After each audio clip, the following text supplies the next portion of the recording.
E aí, pessoal, eu decidi, depois de algum tempo, trabalhar esses vídeos na minha área, que é história, tá? E tentar contribuir para quem não conhece história, começar a conhecer. E para quem conhece, conhecer de verdade e não ficar se enganando, se mentindo. A qualidade do ensino de história nas escolas é desastrosa porque, na realidade, tudo é mentira. Tá?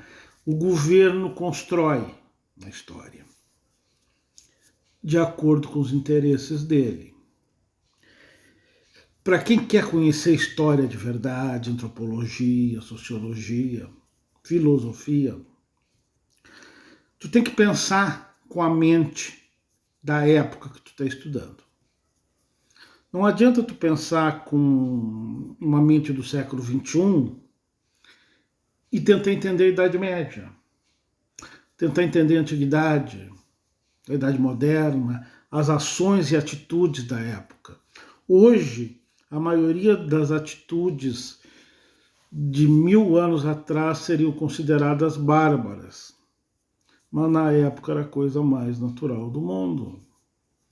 Eu pretendo, nesse tempo aí que a gente vai falar sobre história, ir me detalhando desde os costumes lá do início da antiguidade até agora a idade pós-moderna. As mudanças, os porquês. Vai ser uma tarefa hérculea, difícil, complicada, porque vai ser só voz, essa carinha mimosa aqui, né?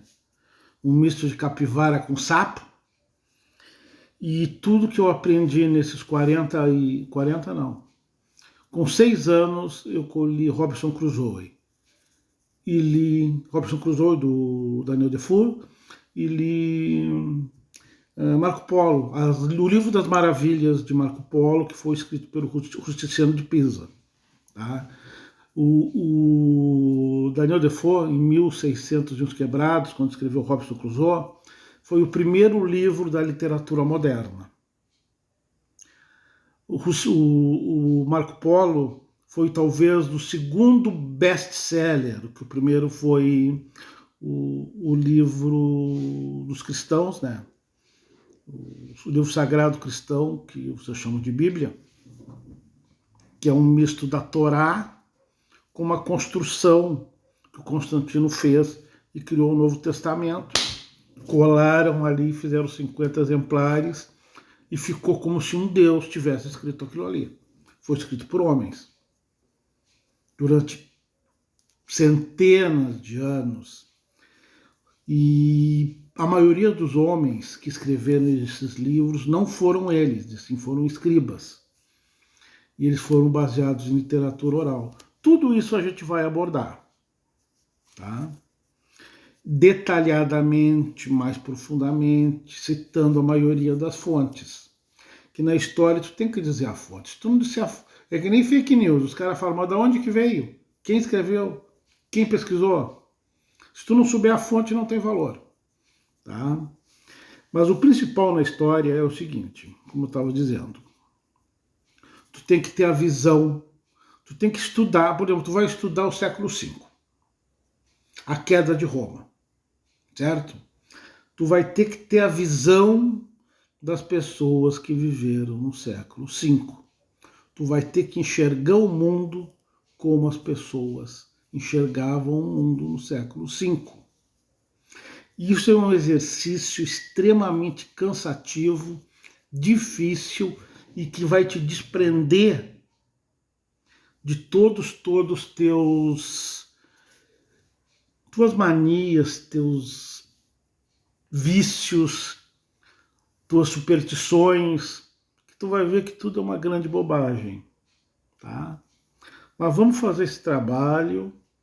Quem quiser acompanhar, acompanha. Quem não quiser, não acompanha, foda-se. Não tô aqui por views, por dinheiro, por seguidores, por nada.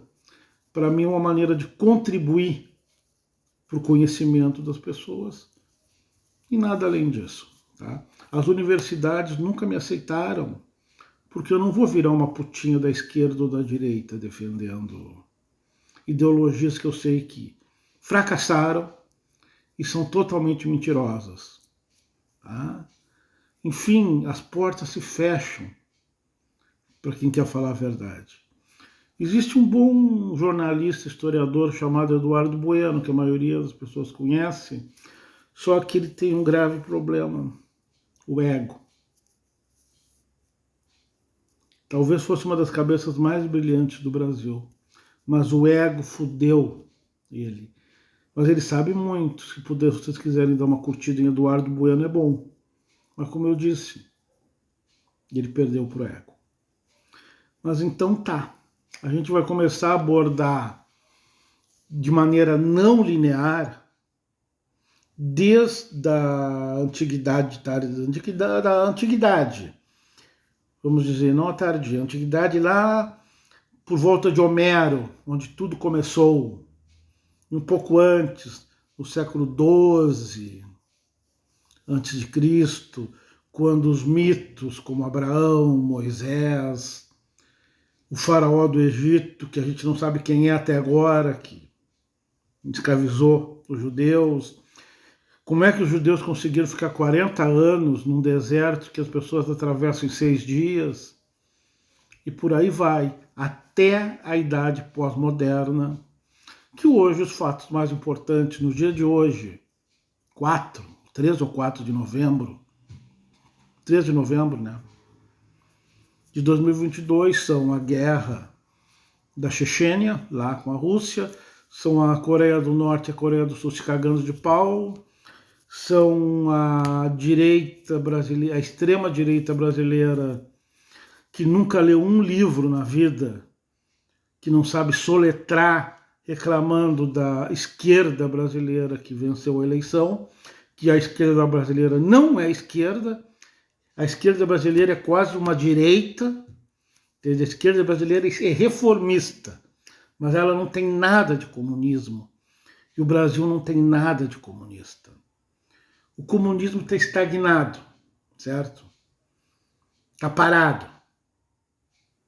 E dificilmente ele vai, nos próximos séculos, avançar.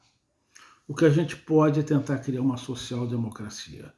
Mas isso é para outras histórias aí. Um grande abraço a todos e a gente vai conversando dia a dia. Tchau, tchau.